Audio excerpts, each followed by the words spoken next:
Muy bien, antes de continuar con el programa, en relación a la interesantísima entrevista de los segmentos anteriores, a una encuesta que no la mencioné porque me perdí y me metí en la conversación que están dando, cuya pregunta es: ¿cree usted que Estados Unidos tomará acción en Venezuela? ¿Ya hay cuántos participantes sin haberlo anunciado? ¿Alguien me habla? Hello. Que si alguien me dice ¿cuántas personas han participado hasta ahora? 1.105 personas. Eso para una encuesta es un montón. Después voy a dar el resultado. ¿Puede usted seguir opinando? ¿Cree usted que Estados Unidos tomará acción en Venezuela, sí o no? Después de escuchar la entrevista anterior. Un gustazo tener aquí a la doctora Elizabeth Amarán, abogada de inmigración, la famosa cubano-ucraniana, ya no voy a decirlo ucraniana, primero cubana, y después ucraniana, que nos trae, como ya habíamos anunciado la semana pasada, pues el caso de Angie, rescatada de la deportación por la doctora Elizabeth Amarán. Quiero decirle que la doctora es muy modesta y ella nunca ha querido traer los casos. He sido yo el que le ha insistido, porque me puse a revisar la cantidad de éxitos que tienen a contracorriente y le dije: doctora, tiene que traer aquí a las personas que liberaron. ¿Recuerdan el muchacho que había pulido esta mesa y que salió a pescar y terminó en Aligueiro, Alcatraz, etcétera? Así que, doctora, le voy a dejar a usted que nos presente a su liberada. A ver. Bueno, Angie no estaba pescando, pero fue pescada, porque ella también estaba en un bote. ¿Ah, sí? ¿Okay? Angie también estaba en un bote. Tenemos una tendencia, y esto es algo que está ahora muy frecuente. Tenemos a los oficiales de ICE en las marinas, ¿ok? Entonces, tengo varios casos así de personas que ya han sido detenidas en bote. Incluso tengo clientes que son dueños de botes y ellos se dedican a ofrecer servicios para hacer como pequeños tours, como eventos también en sus botes, y realmente están sufriendo las consecuencias de todas estas redadas. ¿Va con los turistas y le paran? Es correcto, sí, y ICE ahora mismo, está en las marinas y ellos están inspeccionando a todas las personas que están a bordo de estos botes y en muchas ocasiones pues se los llevan detenidos. Entonces, ese fue el caso de Angie. Angie estaba, obviamente todas estas personas en aguas nacionales aquí, como digo yo, en la orilla casi. Ajá. Exacto, y entonces Angie estaba en ese momento, en un evento, y ella también fue, el bote donde ella iba fue interceptado también, y ella fue detenida también. Y aquí empezó el viaje de Angie, ¿ok? Que no duró mucho, pero sí fue bien intenso. Claro. Antes que nos cuente cómo la liberaron, me gustaría preguntarle, primero darle la bienvenida. Muchas gracias por estar aquí, y por la suerte de compartir. ¿Tú vives aquí en Miami? Sí. Sí. ¿Y saliste en el bote aquí en Miami? En West Palm Beach. En West Palm Beach. ¿Qué ibas? ¿Con amigos? Sí, con amistades. Con amistades. No era ni tu bote, ni de nadie. No, de casualidad. Vamos al bote y vamos al bote. ¿Y no tenías papeles? No. ¿Qué tú tienes? ¿I-220A? ¿Tenías? No, yo había entrado con parol. ¿Con parol? ¿Por qué están arrestando a personas con parol? Están arrestando a todas las personas que no sean residentes o ciudadanos. Cualquier persona que tiene un estatus pendiente está sujeto a ser detenido. En el caso de Angie, ella había entrado ya hace años atrás con un parol. ¿Cuántos años, disculpe? 10. ¿10 años? Sí. O sea, sí. 10 años en los Estados Unidos. Entonces, correcto. Discúlpame aquí la pregunta. ¿Por qué no te habías hecho, si ella se queda así, por qué no te habías hecho residente? Porque siempre decía lo que le puede pasar a muchos. Mañana la hago y así, hasta que pasé por el Porque problema. puede funcionar con el estatus del parol, ¿cuánto tiempo? Y te voy a decir algo, no es algo inusual, Ajá. ¿ok? Tengo muchas personas, sobre todo los cubanos, ¿ok? Que de alguna manera han... Te confieso algo. Ajá. Yo me pasé 5 años sin hacerme residente. Bueno, ahí tienes. Es como una y andaba con un especie de- refugee travel, peor todavía. Exacto. No era... Es una mentalidad de que, en aquel momento existía yo estoy tranquilo, yo tengo mi parol, yo estoy trabajando, nadie me puede tocar, en algún momento hago mis documentos. Tengo muchísimos casos así. Y ese fue el caso de Angie, no fue su prioridad. Angie no tiene absolutamente ningún arresto criminal, cero historial. Ella simplemente entró, le dieron un parol, entró por la frontera en su momento, le dieron un parol. Vivía tranquila, trabajando con sus hijos, tiene niños pequeños nacidos acá, ciudadanos americanos. Pero no fue su prioridad en el momento que tuvo que serlo. Y entonces, bueno, así terminó ella en esta odisea, en donde como no era residente, no tenía un estatus, pues ICE la detuvo y empezó entonces su viaje por los centros de detención de los Estados Unidos. Discúlpeme, doctora, déjame llegar al momento del bote. ¿Tú no tenías una licencia de conducir? No, en ese momento no. ¿Tú no manejas en este país? No manejo. Pero igual, aunque tengas licencia de conducir, no... ¿Sí? Sí. Claro. Puedes tener ahora mismo, puedes tener permiso de trabajo, cualquier cosa. Como dijo la abogada, si no tienes residencia o ciudadanía, eres detenido. Sí. ¿Y había ¿Tuvieron a alguien más en el bote? Claro. Sí. ¿Sí? 8. ¿8? Había 8 en el bote que no tenían... Sí, pero eran colombianos y eso, no es que eran cubanos. La única cubana sin documentos. Sí, pero los colombianos también, los pobres, ¿no? Sí, también. Una cosa terrible. Exacto, también fueron detenidos, también estuvieron, su proceso, pero ¿Has tenido alguno de ellos como cliente? No, ninguno fueron mis clientes, ellos tuvieron otra suerte. De este grupo, pues solo la familia de Angie me contactó. Y aquí empezamos nuestro proceso de defensa con ella. 10 años aquí. ¿Te imaginaste en algún momento en Cuba de nuevo? Dijiste, o sea, cuando ese día que pasa, tú estás ahí, te detienen y ¿a dónde te llevan? Ese día a mí me llevaron para un lugar, es como... BTC, te llevaron para... No, me llevaron primero... Algo de la Marina, ¿no? Ajá, de guardacosta. Sí, claro. como de los guardacosta. Estuve esa noche, al otro día y la noche de el siguiente día. Y ya el otro nos trasladaron para BTC, que está en Pómpano. Sí, el famoso, ¿no? Sí. Ahí... Muchos cubanos allí, muchos deportados, muchos latinos, llenos. ¿Y las mujeres separadas de los hombres? Sí, claro. Sí. ¿Y cómo avisaste a tus Ellos te hijos? dan llamada por teléfono, ellos te dan para llamar. A llamar. Y entonces, imagino, cómo dar esa... ¿Y qué pasó esa noche y después a dónde? ¿Cómo fuiste a parar? ¿A dónde? A Luisiana. A Luisiana. A Puerto Rico primero. ¿Cómo Puerto Rico? Espérate. Es un proceso. Casi la llevan para Cuba. Sí, no, yo fui a Cuba. ¿Cómo que fuiste a Cuba? Sí, ese día, cuando ya estoy en BTC, como 8 días ¿Qué después. BTC quiere decir qué? Es el Broward Transitional Center. Okay. Es el centro de detención que está en Pómpano. Okay. Le llamamos Sí. BTC Pómpano por las Beach. siglas, sí. Una noche, a los 8 días de ya yo estar ahí, que fueron por la noche, recogieron éramos 42, si no se me olvida. Y nos dijeron que íbamos a tener un traslado. Nos llevaron para el aeropuerto, supuestamente pensábamos que era a Puerto Rico, nos habían dicho. Fuimos a Puerto Rico, pero era recoger como más deportados. Cuando llegamos allí, yo no sabía, y ahí pensábamos que ya íbamos para Luisiana. Y cuando llegamos a Puerto Rico fue donde nos dijeron que íbamos a Cuba.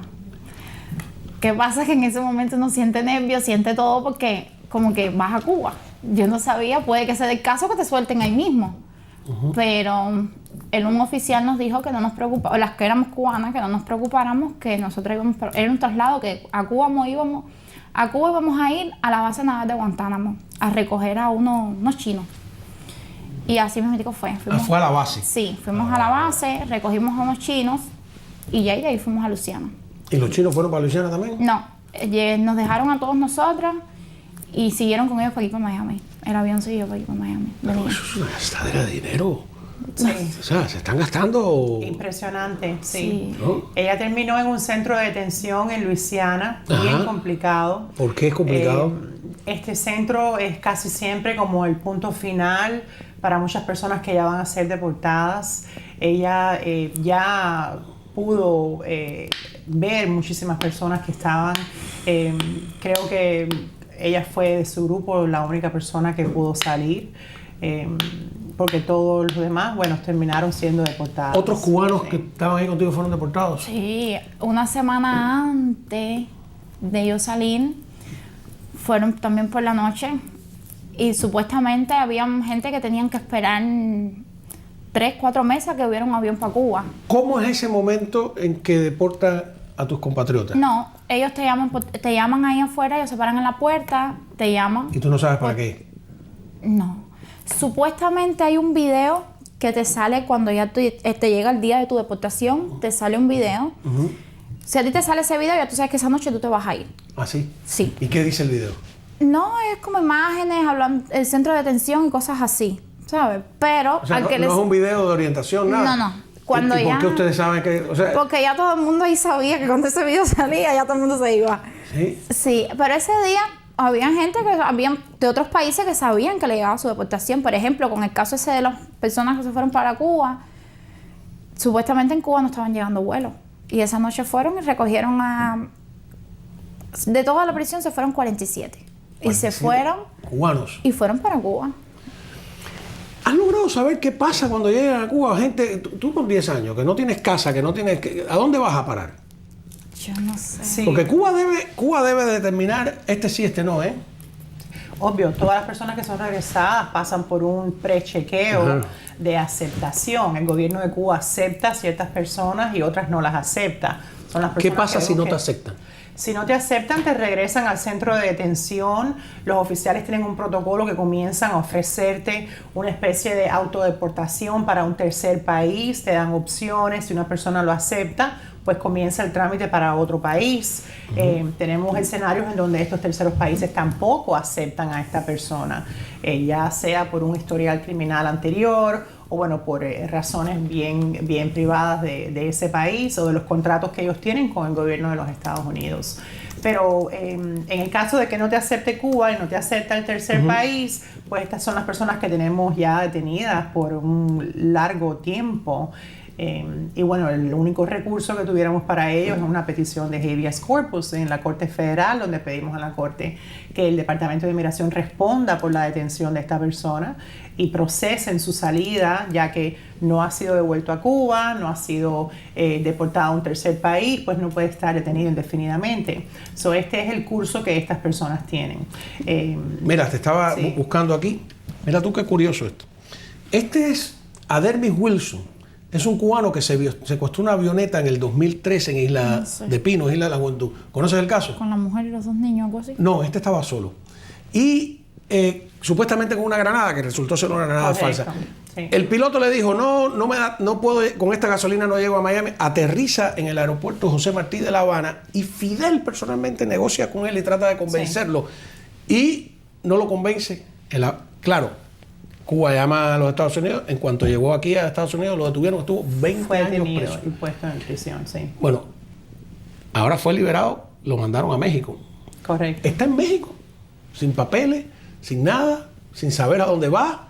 Correcto. Es una cosa que usted me contó la otra vez de clientes suyos que están vagando por las calles Es correcto. de México. Pero en Cuba me sigo rompiendo la cabeza, donde no hay ni luz, ni casa, ni nada. ¿Qué te dan? Una libreta cuando llega. Dicen que hay un campamento atrás del aeropuerto. Yo no sé si es verdad, si es mentira.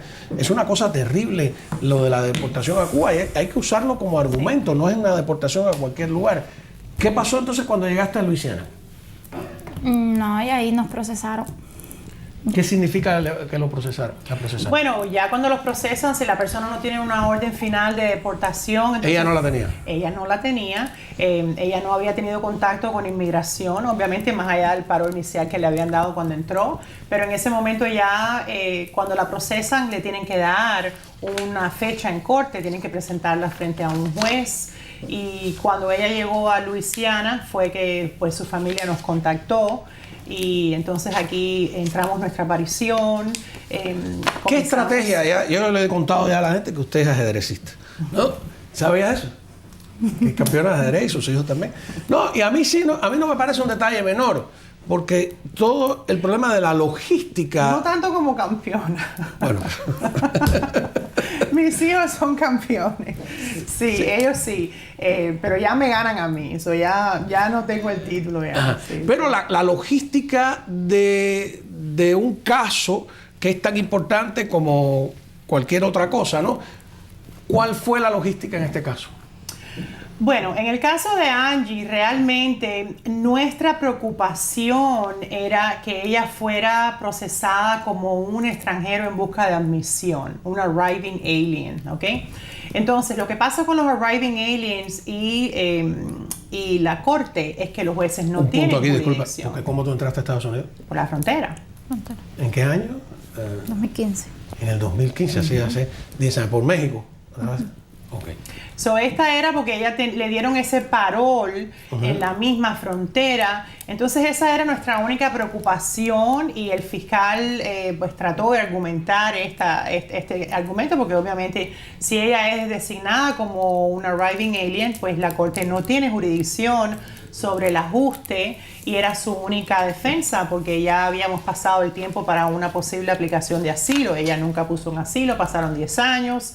Realmente el estándar para el withholding, que es la segunda clase de asilo, es demasiado alta y el caso particular de Angie no tenía los requisitos necesarios. Pero para ella no esto. podía al año y un día acogerse a la ley de ajuste cubano. Claro, lo que pasa es que con la ley de ajuste cubano, el juez, si ella es designada como un arriving alien, un extranjero en busca de admisión, entonces el juez no tiene jurisdicción. Solo la jurisdicción la tiene el Departamento Administrativo, el USCIS. So, esto fue acá el tema un poquito complicado. Pero hace 9 años no era tan complicado como hoy. Sí, pero la ley de hoy es la que aplica Sí. hoy. La única Sí, no, pero digo que en aquel momento podía haberse... No, ella pudo haberse hecho residente Ah. hace 8 años atrás, pero bueno, no sucedió.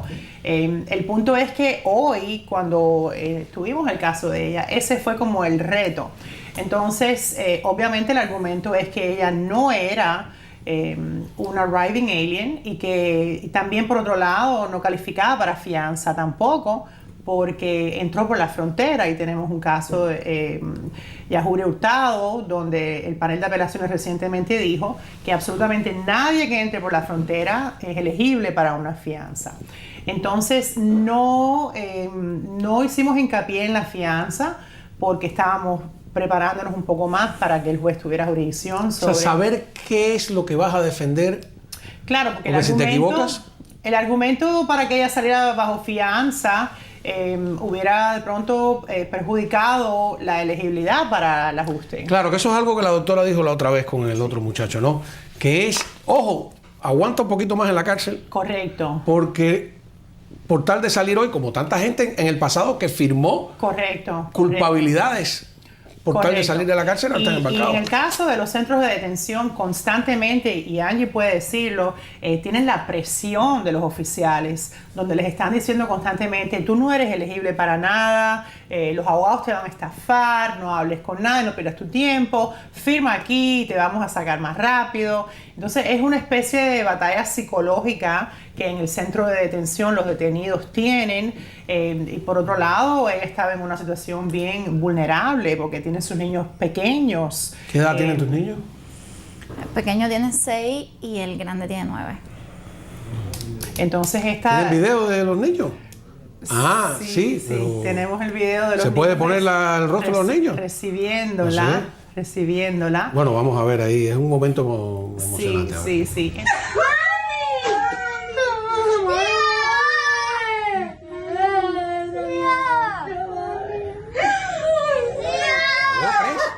No, porque el chiquitico mío está del otro lado, lo que no se ve con mi ¿Y el sobrino. tercero qué?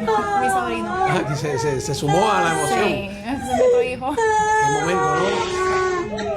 No, es un proceso todavía. Y ¿Cómo procesas? ¿Cuánto tiempo estuviste presa? yo estuve 2 meses. 2 meses y ¿podían tus hijos ir a verte? No. No, ni una vez. Ellos estaban en Miami, aquí yo estaba en Luciana. O sea, La verdad, yo tampoco querías quería que te vieran como- allí. Ajá, y para ellos no ha sido fácil. Todavía es el momento que ¿Con yo... quién se quedaron? Con su papá. y con mi mejor amiga también y otra amiga también. ¿Tú estás divorciada? Sí. Sí. Sí. O sea, que fue una... Siempre compartieron la custodia. Sí. Él es muy buen papá, verdaderamente. Ok. Pero para ellos no ha sido fácil. Bueno, para mí tampoco, pero ellos verdaderamente todavía hace una semana nada más que yo salí. Yo voy a algún lugar y es mamá, ¿dónde tú estás? Me llaman, pendiente, y viven con el miedo como ¿Le que... explicaron a ellos? ¿El papá lo pudo Yo no explicar? permitía que le dijeran la verdad. Ok. Pero yo le hice 2 llamadas por cámara. El niño grande, él es muy inteligente. Entonces, él veía la parte de atrás de las literas. Y las llamadas por teléfono, cuando tú llamas, te dice que son prisión GIO. Entonces, él en su mente, para él decía que yo estaba en una prisión. Yo le decía que yo estaba en una escuela. Pero él no se siente como convencido de que yo Pero estaba... ya le explicaste. No le he explicado todavía, la verdad. ¿Le debe explicar a usted que como psicólogo? No creo. ¿No? Ya los niños pasaron por esa situación, ya tienen a mamá al lado. No es necesario que les pongan mayor presión Sí. en este momento. Sí. Es irrelevante para ellos en Sí. este momento. Sí, ya. Quizás cuando sean un poco más grandes en algún momento. Sí me siento mal como mamá, porque yo sé que, más bien el chiquito no, pero el grande, al tener como esa mente de que mi mamá, él siente como que yo sí estaba en una prisión, no me siento bien como mamá, que yo digo que en algún momento sí me voy a sentar con él, porque Dice no que tú eres quisiera, inocente, ¿no? No claro, cometiste no ningún crimen, quisiera que él ningún piense delito, ¿no de es? que mi mamá estuvo en una prisión por algún delito que haya cometido. Ajá. Pero mira, Entonces- estamos viendo, la realidad es que estamos viendo muchísimos niños Sí. pasando por estos traumas en las escuelas también, con este temor generalizado en nuestra comunidad, en donde muchos niños regresan a la casa y no tienen a sus papás, o les falta uno de los padres, o incluso he tenido casos que me han llamado maestras porque les han dejado al niño en la escuela. Y en casos donde, por ejemplo, tenemos una mamá soltera, la mamá es la que recoge al niño todo el tiempo, ese día detuvieron a la mamá y el niño nadie lo fue a recoger. Entonces tenemos esta situación en nuestra comunidad ahora y realmente no queremos que nuestros niños pasen este tipo de trauma más allá de lo que ya les toque personalmente. El caso de Angie fue un caso favorable. Trabajamos bien, trabajamos con calma. Ella se portó verdaderamente con mucho coraje, con mucha valentía. Siempre que hablamos con Angie, Angie estaba optimista, siempre estaba fuerte, siempre estaba lista para esperar y ella confió en nosotros y nos permitió hacer nuestro trabajo también. Y por eso, es todo un trabajo de equipo donde al final pues logramos que ella saliera con su residencia también. O sea, salió yo con residencia. Correcto, sí. O sea, la que le tocaba. La que le tocaba hacer, hacer, ¿no? hace 9 años atrás. Sí, ¿Cómo sí, cambian las cosas según las circunstancias, no? Por ejemplo, que ahora en esta mención comercial, el doctor René Cabrera, que es un dentista que patrocina, uno de los patrocinadores del programa, él llegó en balsa, solo, pero fue recibido, porque la época esa era el recibido, ¿no? Él dice que estaba perdido, no tenía idea, le dijeron vaya a Miami-Dade College, cuando aquello era Miami-Dade Sí. Community College, y no sabía la diferencia entre una cosa y otra, pero estudió, se superó, se hizo médico, fue a hacer el doctorado a Michigan, que es probablemente la mejor universidad en esa especialidad. Hoy tiene su propia consulta y es bastante famoso por el refinamiento de los trabajos que hace. Bueno, ahí vemos una dentadura totalmente destruida que la convierte en algo que parece que naciste con... pero ¿qué hubiera pasado si al doctor René Cabrera lo hubieran deportado, lo hubieran metido? Otra vida, ¿no?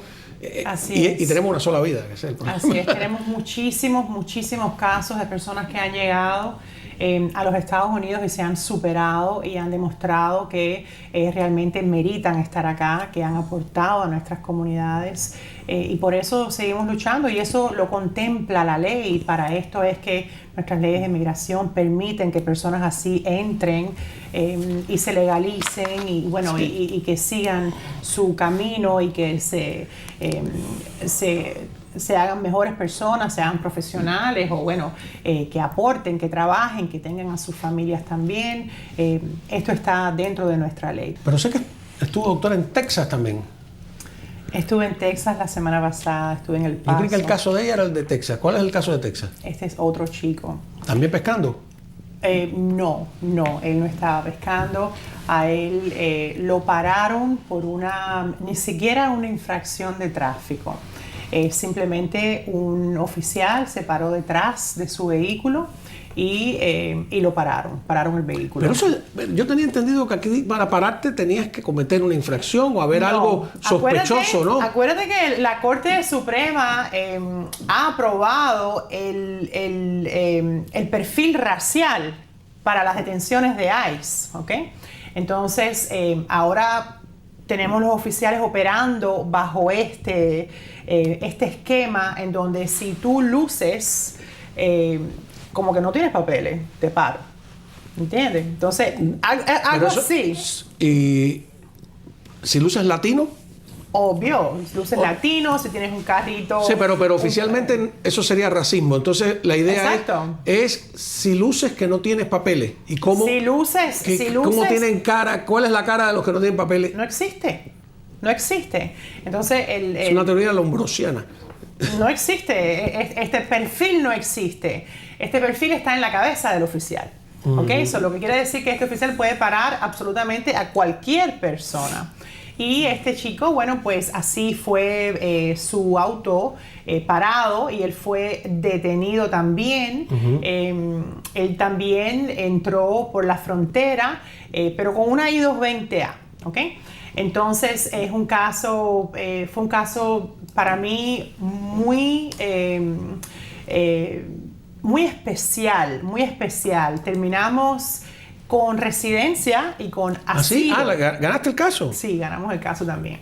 En este caso, bueno... ¿Podemos hablar con él a lo mejor vía... sí, esto fue el jueves o el viernes, todavía no ha salido. Ah, ¿no ha salido? Exacto, estamos todavía en ese proceso porque, bueno... ¿Y él vive en Texas?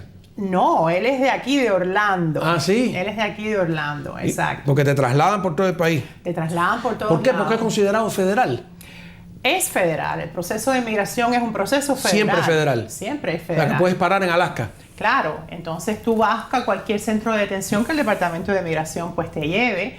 El caso de él fue un caso muy interesante, que en su momento si él quiere compartir su historia, obviamente, pues vamos a invitarlo también.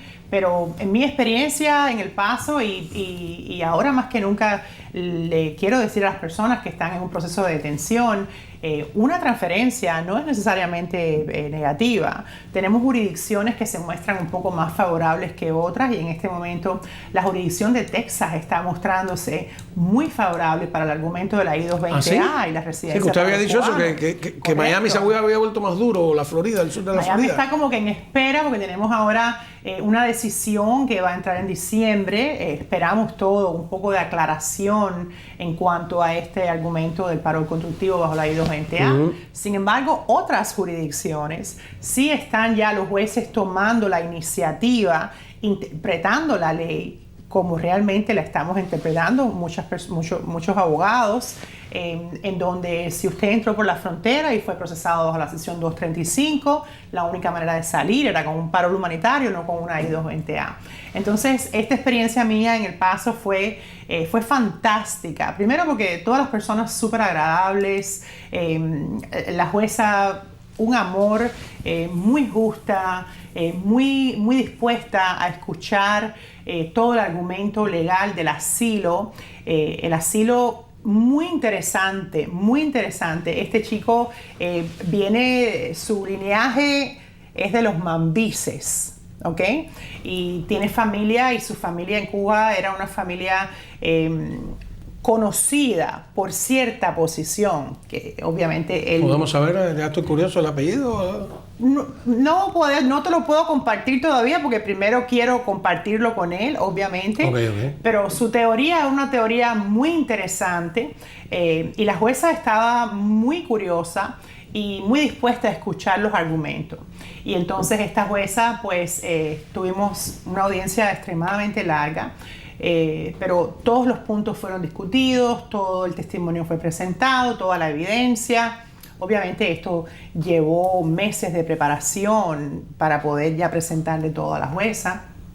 Y la buena noticia es que fue favorable. Entonces, me pareció la Corte del Paso, la jurisdicción esta, me pareció muy favorable para el argumento de la I-220A. Así que no necesariamente si una persona es detenida y es transferida, pues todo termina. ¿Y él estaba conduciendo sin licencia, por ejemplo? No, él tenía licencia. ¿Y cómo saben que...? Porque una vez que cuando te cogen la licencia dice algo. La licencia no dice absolutamente nada. Obviamente tiene una fecha de expiración que corresponde con un permiso de empleo que él tenía. Y el oficial lo único que va a verificar es que tú no eres residente, que tienes un caso pendiente. Ese era su escenario. Qué locura, ¿no? Y simplemente por esta razón ya él fue detenido. No tenía absolutamente ningún historial criminal. Todo el que no es residente en los Estados Unidos está en peligro de ser deportado. Sí. Sea cual sea su caso. Sea cual sea su caso. Así es. Así es. Sí, porque eso que te digo yo... Incluso ahora mismo estaba revisando un nuevo programa que se ha implementado en el aeropuerto. Siempre existió el chequeo de las personas que ingresan a los Estados Unidos, pero están como fortaleciendo un programa bajo el cual los residentes, todas las personas que entran a los Estados Unidos, menos los ciudadanos americanos, o incluso los ciudadanos estaban mencionando también que iban a pasar por un proceso de biométrico, un proceso de chequeo de huellas digitales a la entrada a los Estados Unidos para verificar si esta persona tuvo arrestos o alguna violación después que obtuvo su estatus legal. Entonces eso quiere decir que si un residente fue arrestado después de obtener su residencia y reingresa a los Estados Unidos, tiene un alto porcentaje de ser detenido y puesto en un proceso de remoción. Entonces, en este momento, cualquier persona que haya sido arrestada, que tenga un cargo criminal, que no sea ciudadano americano, tiene que chequear antes de salir del país porque puede encontrarse con la sorpresa de que lo ponen en un proceso de deportación. ¿Y los que vinieron por reclamación familiar, pero con el adelanto famoso que daba el parol? Claro, ese fue el programa de parol humanitario, de reunificación familiar. Antes de Biden. Es irrelevante. Muchas de estas personas ya entraron y ya se hicieron residentes, porque si eran cubanos al año y un día se hicieron residentes, si eran de otras nacionalidades quizás... ¿Y si no se han hecho residentes todavía? Bueno, no pueden viajar. Ninguna de estas personas está... Pero que lo pueden parar igual. Sí, aquí sí pueden parar a todo el mundo. Aquí adentro todo el mundo está sujeto a ser parado y a ser inspeccionado por un oficial. Y sobre todo en el estado de la Florida, que se ha mostrado tan favorable para cooperar con las autoridades de ICE. Pero definitivamente todas estas personas están sujetas a ser cuestionadas acerca de su estatus legal. Y si no son residentes o ciudadanos, pues pueden ser detenidos. Sí. Aunque tengan asilo pendiente, aunque tengan residencias pendientes, peticiones familiares pendientes, cualquier procesamiento de visa pendiente, están sujetos a ser detenidos. Sí. ¿Lección que has aprendido? No dejes para mañana lo que puedas hacer Sí. hoy. Quien tenga proceso, háganlo rápido y salen de eso. Sí. Contacten a Elizabeth Amarán. ¿Quiénes se salvan en esta...? Bueno, creo que es una combinación de elementos, obviamente. Primero, hay ciertos cargos que no tienen perdón. Hay ciertos arrestos, hay ciertos escenarios que realmente nos llaman a diario y desde la primera consulta ya estas personas, en mi opinión, les puedo decir, no pierda su tiempo, no hay solución para su caso. La alternativa es apresurar su deportación o comenzar a negociar un tercer país, porque realmente no me gusta hacerle perder el tiempo a las personas. A ver, yo una vez obtuve una cifra como de 40,000 cubanos con cartas de deportación y el 80% por traficar droga. En mayor o menor escala. Depende de la era. hay ciertas eras que han Hay marcado... gente desde los años 80 viviendo aquí, gente que tiene 80 años ahora mismo. Exacto. Hay ciertas eras que marcaron pues el tipo de crimen. En los 80 tuvimos la cuestión de la droga, contrabando y la droga. En los 90 tuvimos los fraudes, tarjetas de crédito, las tarjetas de crédito, los cheques falsos. En los 2000 tuvimos los fraudes al Medicaid y Medicare. Entonces siempre ha sido, diría yo... O sea, que hay más de 40,000.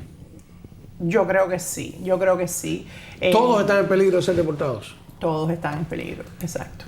Todas las personas que en la actualidad tienen incluso supervisión con ICE, ya sabemos ya cierto perfil que cuando esta persona se presente a su inspección va a ser 99% Los que cometieron seguro. delitos que tienen un cariz político, que lucharon con las armas contra el castrismo en un momento en que ya, porque aquí la CIA alentó la lucha, eso lo sabe todo el mundo, y tenía lógica porque los otros estaban con la KGB, ¿no? Mira, depende.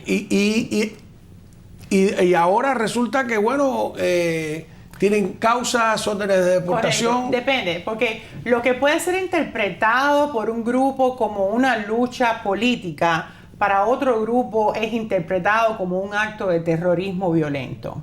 Entonces, si una persona ha participado en un acto de terrorismo violento, está descalificada. Eres una persona aunque haya sido una operación de la inteligencia o la contrainteligencia norteamericana. Bueno, que no reconocen nunca que alentaron ese tipo de cosas. Muy interesante, porque hemos podido, para ciertos casos, que realmente hemos podido comprobar o que esa persona haya podido comprobar que tuvo alguna especie de participación o apoyo por una entidad americana, se pueden negociar ciertas visas. Tenemos la visa S que se puede ¿Qué es la negociar. visa S? La visa S es una visa que se utiliza para personas que han sido testigos de una actividad criminal, ¿ok? Que también ellos pueden que hayan cometido actos criminales, pero si ellos en ese contexto han ofrecido su cooperación y esta cooperación ha sido esencial para una operación criminal, entonces esto es algo que se puede negociar. Pero obviamente en el momento que sucedió, o si todavía Estamos hablando de cosas que contacto, sucedieron en los años 60, 70. Sí, todavía hay personas de esta naturaleza que todavía mantienen ciertos vínculos y ciertos lazos, porque hemos visto este contexto en algunos casos, pero es una negociación complicada, sobre todo porque ya han pasado tantos años y ya su cooperación sucedió en el pasado. No, o murieron los testigos. Lo otro que tenemos es la Convención contra Tortura, que si el gobierno de los Estados Unidos te utilizó y te puso en una posición en donde regresarte pusiera tu vida en peligro debido a esa cooperación que tuviste con el gobierno americano. Entonces aquí tenemos la fundación de una protección bajo la Convención contra Tortura. Pero yo conozco algunos casos que no los van a deportar porque claramente se sabe cuáles eran sus vínculos, ¿no? Pero en la guerra esta de tecnicismo le han quitado la licencia de conducir, por lo tanto no tienen derecho ni a su Social Security ni al Medicare. Y tienen personas con más de 80 años, enfermedades, cáncer, esto que lo otro, y es una condena a muerte. Mira, lo que yo veo en muchos escenarios para personas de esta edad avanzada es que estas personas ya ni se van a supervisar. Entonces, cuando se presentan a supervisar y le dan un año de supervisión, junto con este año corre el derecho de un permiso de empleo. Y automáticamente... es el permiso de empleo lo que no le dan. Exacto. Si tienen un permiso de empleo, puedes sacar tu licencia y con este permiso de empleo, bajo una orden de supervisión, todavía la persona pudiera ser elegible. ¿Y si no se lo dan? ¿Hay manera de batallarlo? Bueno, claro, mientras tenga una orden de supervisión se puede aplicar para el permiso de empleo.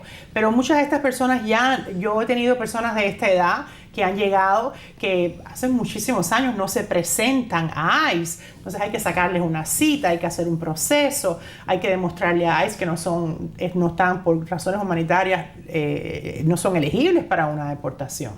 Y este proceso, bueno, obviamente demora tiempo, muchas de estas personas están bajo tratamiento médico crítico, y aquí sí van a ver las consecuencias. Muchos son ancianos también que están pues en hogares de ancianos donde es sumamente difícil coordinar con un trabajador social cualquier tipo de trámite legal. Entonces es una población bien vulnerable, muy vulnerable. He tenido casos incluso de homeless también, que a pesar de esta situación que ellos vivieron, de esta gloria que en algún momento cargaron porque tenían una causa justa, que era la causa de pues, liberar a Cuba de la dictadura de Castro, muchas de estas personas han quedado en el olvido. Y realmente pues es difícil y siempre hacemos todo lo posible por ayudarlos. Visitamos a los centros de ancianos, visitamos también a los refugios de personas homeless, ofrecemos nuestra ayuda también. Es terrible, ¿no? Pero es realmente algo desgarrante ver a una persona así. Muchas veces hacemos paro de remoción para ellos también. He tenido casos de personas con cáncer. Y además avanzado. que todo eso cuesta dinero, porque sí, los trámites, los exámenes médicos, es un dolor de cabeza. Sí. Antes de la última mención comercial, quiero felicitar a uno de nuestros panelistas estrella, que es el coronel retirado del Ejército de los Estados Unidos, Octavio Pérez, que mira qué interesante, él es miembro de la Iglesia Ortodoxa Griega.